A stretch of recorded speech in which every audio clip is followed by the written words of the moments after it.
pandemia nos ha enfrentado con varias realidades. Una en materia laboral es esta: necesitamos repensar y discutir, eso en el seno del Congreso, pero la Secretaría del Trabajo va a acompañar una discusión, sobre todo con miras a que no se violen derechos, es decir, que en el entendido de que las actividades se puedan llevar a cabo en casa, que eso no signifique que se exceda la jornada de trabajo permitida en la ley, en qué condiciones, quién pone qué insumos, y esa es una discusión que esperemos se esté dando en las próximas semanas. Ya se inició, la propia academia ya ha planteado la disponibilidad para acompañar este proceso de discusión. En otros países del mundo ya se tienen legislaciones específicas, pero lo cierto es que el mundo del trabajo tiene que adecuarse a estas nuevas realidades.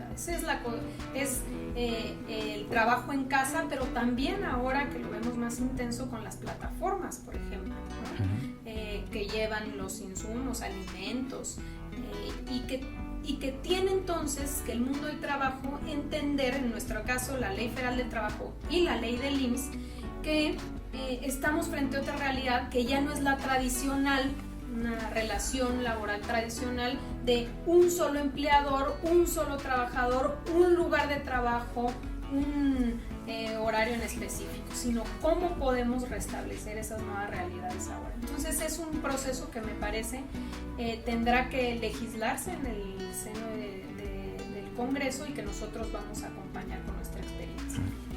Uno de los pilares y prioridades de la Secretaría es la recuperación del salario mínimo. Es una prioridad del Gobierno de México y es importante señalar que los avances que hemos tenido son históricos. 35% del poder adquisitivo se ha recuperado en estos 2 años o año y cacho que llevamos en el gobierno, y se ha hecho por consenso con el sector empresarial y con el sector obrero. Creemos que esta es la ruta a seguir.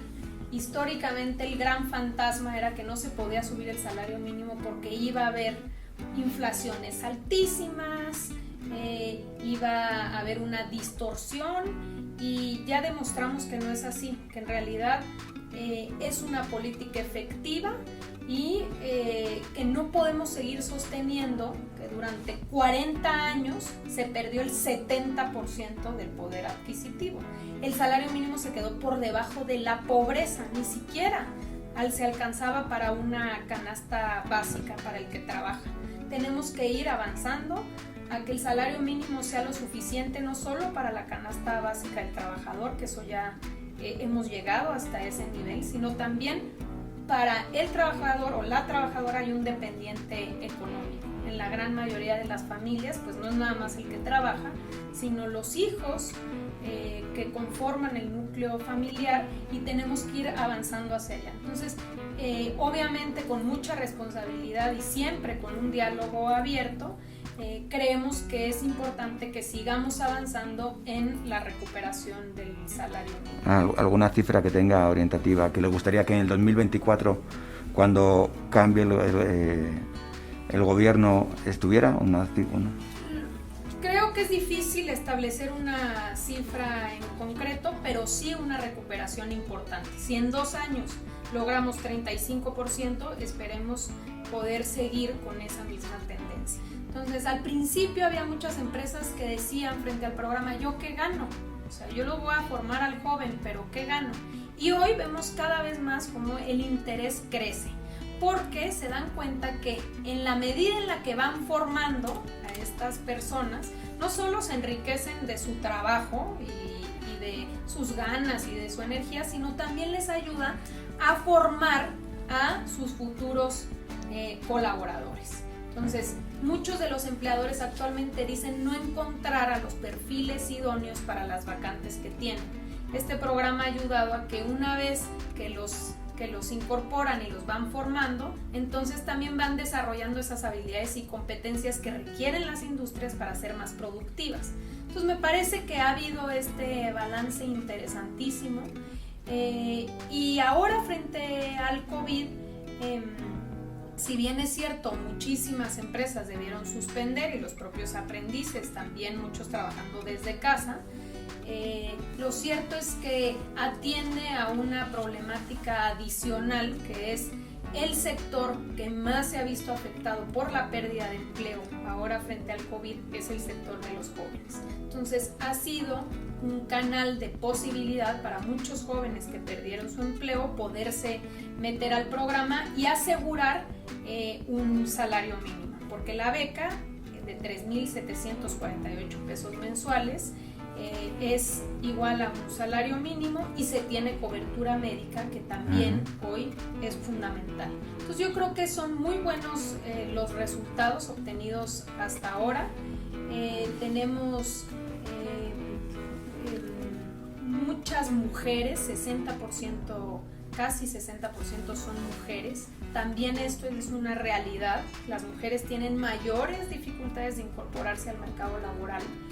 Y considero que también es fundamental no solo la experiencia que adquieren durante un año, sino el certificado firmado por el presidente de la República, que les ayuda pues como una especie de carta de recomendación para los que quieren, para los que se quedan en donde se capacitaron o aquellos que buscan empleo. Muchos de ellos, por ejemplo, quieren iniciar un negocio.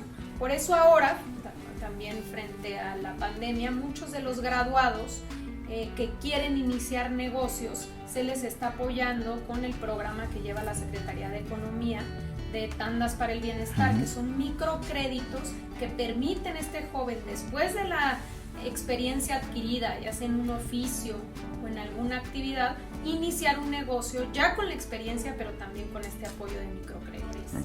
Entonces tenemos muchísimos programas que nos permiten, ¿no?, tener la certeza, la certidumbre que de manera directa, sin ningún intermediario, se está protegiendo al 70% de las familias en México.